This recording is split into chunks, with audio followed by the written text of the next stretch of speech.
Today, I'm going to nuke my opponent's entire hand, board, and runes. So my interest in this card reignited after seeing the top performing Sett decks at Shanghai Nationals running 3 copies in their list. And the main reason it works in Sett is because we're already playing from low resources. One of Sett's biggest flaws is that we always have to play in low econ mode thanks to how expensive our legend ability is. So when both players are forced to discard and recycle everything, it's not actually symmetrical. We just drag the opponent down into our world. And if you think this card isn't good, be patient, because in this video, I keep winning every time I cast it. So let's watch a match before going over my deck tech. Here we're up against the homie Sold Out on Kaiser. This is game 3 of our series with us going first. I chose to show this game just because of how well it shows off Divine Judgment's strength in Sett. So going first, we're just going to mull for Call to Glory like we always should and make sure we can curve out. Turn 1, we're just going to play Cytherea. This is our optimal 2-drop because she buffs herself every time we play a unit, and then we can use her buffs to cast specific cards for free, namely Call to Glory. So after that, we pass to Sold. Over on Sold's turn, he's going to play Lecturing Yordle, a 2-might tank unit that lets him draw a card. He then passes the turn back to us. So good for us. Kaiser isn't holding up Hexray here because he's tapped out. So we're going to score on Star-Tipped Peak. We do this just in case Kaiser has Cleave to trigger the Dreaming Tree while he runs over our Cytherea. We go to 1 point. After that, I'm going to play 2 Glory Seekers. The second one's going to trigger the Legion effect, giving her a buff. We pass to Sold. Sold's turn. He does have the Cleave that we played around, so nice. When he walks in with the Yordle and cleaves it, Cleave is going to give Assault 3, making the Yordle a 5-might attacker to my 2. I'm just going to let the Cytherea die and not resurrect her with our Sett ability. He gets his first point. Then after that, he's just going to play a Watchful Sentry to base, a 1-might unit with Death Knell draw a card. Then Sold pass back to us. So we see that Sold is holding up to energy rather than developing his Kaiser in base. So I'm going to play around cards like Hexray and Stupefy this turn. I start by walking my buffed Glory Seeker into the Yordle, 3 vs 2. He thinks for a little bit here before letting it go. We're able to go to 2 points. Here, he can still be holding the Ray for our other Glory Seeker because it's fair to assume he didn't want to use it on the first Glory Seeker because we'd be able to save that one with our Sett ability. And since we're already on point parity, a concept you guys will want to remember for as long as you play this game, I'm happy to not risk my Glory Seeker in base dying to a Ray. So I'm just going to take my time, develop my Sett Brawler in base. The Brawler is going to serve as our raid boss for the rest of this game as an 8 attacking, self-buffing, resurrecting machine with our Sett legend. So after that, we pass to him. Sold's turn.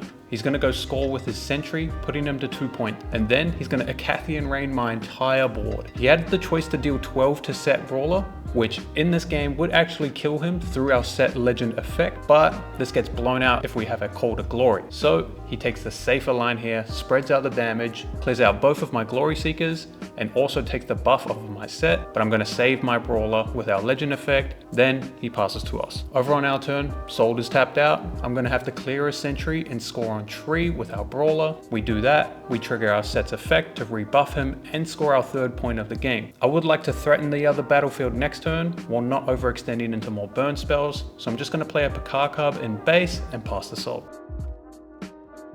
So this turn we're going to see the power of our Sett Brawler here. Very awkward turn for Sold. He's actually just going to play his Darius to base. He could play a second card here and come in for 7 over our 5-might Sett here, but even if he kills our Sett, we can simply save him using our legend effect, rebuff the Brawler, activate the Brawler's effect for +4 might for the turn by spending the buff, and then we just kill the Darius next turn while developing. So very awkward position for him. He opts to just pass back and try for a later turn instead. So over on our turn, we get our hold point up to 4 points. I'm going to move my Pakar into the battlefield, knowing he could Ray it, but I'm fine with that. When we walk in, Sold stoops our guy to cycle a card. Then we score up to 5 points. Next, I'm going to float 2 energy and 2 power with the tapped runes. I'll then use the power to hide 2 cards, 1 on each battlefield. Now I'll use the 2 floating energy and the rest of my runes to pay 7 for Divine Judgment. Both players here have to recycle their units, runes, and hands down to 2 cards remaining. But as you can see, this doesn't say anything about hiddens. So it's a nice little trick for us to get around these restrictions in a beneficial and funny way. Speaking of funny, let's hear Sold's live reaction to the judgment real quick. Bruh. Start packing up those runes, buddy.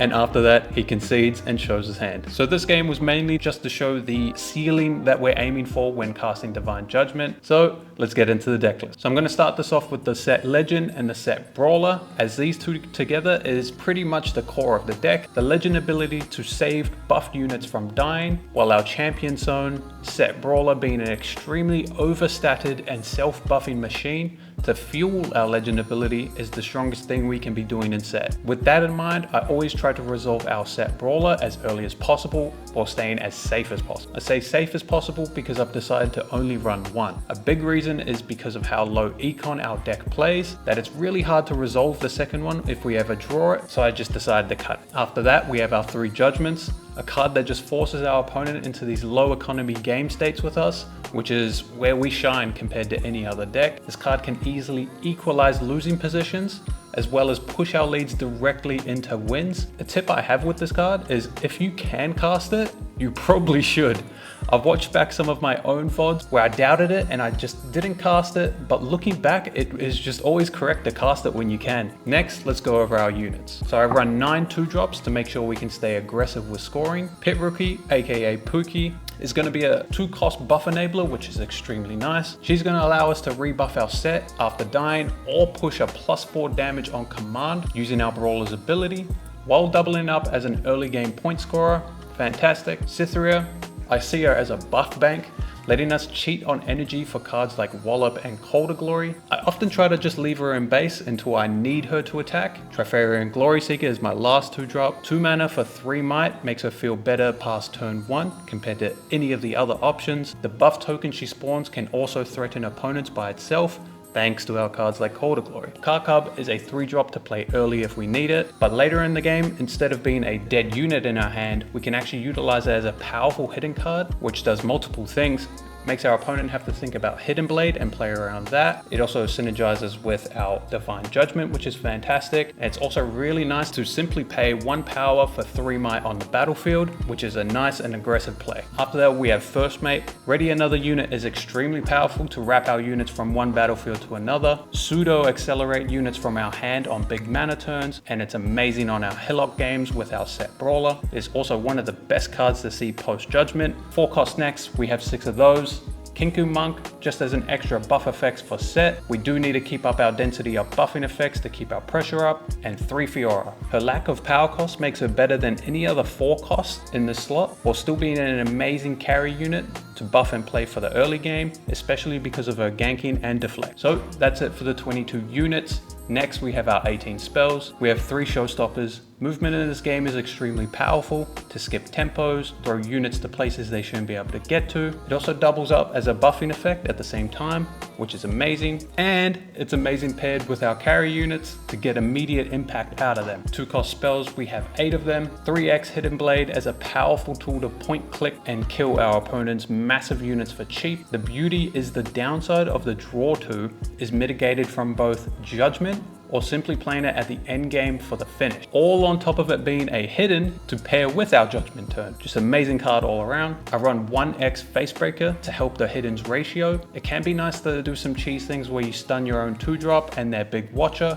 to cheese out a point or so, but it's not the best at all times. 2x Wallops, these are our poor man's showstoppers. Using our units like Cytherea, Glory Seeker, or Sett Brawler himself, we can throw units around the board or from our hand fast, putting a lot of pressure on our opponent. Then I have 2 challenges. I like to make sure I still have some base removal in the deck. We should always be able to kill what we want, thanks to Sett Brawler's ability to rebuff himself after he conquers, often meaning we get to attack a field for 8. Once he reconquers, he goes up to 9.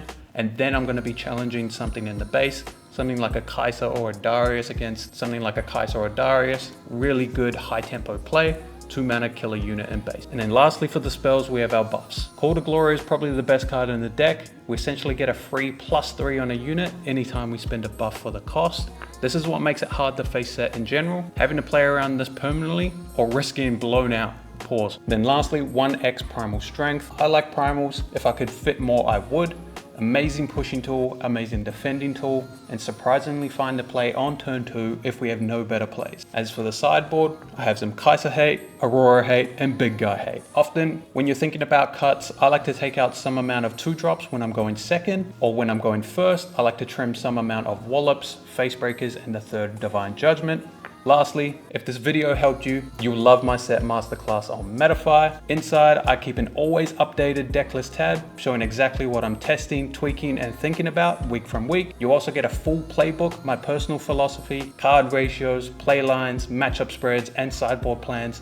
Everything you need to pick up and start winning with Sett. Then there are over 8 hours of deep dive VODs on how to pilot, position, dominate each matchup with Sett. I never delete my old lessons or VODs, and I'm still labbing every day, so it's just gonna keep growing. So if you're serious about mastering Sett fast, this is the fastest way there. Link is in the description, and thank you for watching to the end. I'm out. Peace.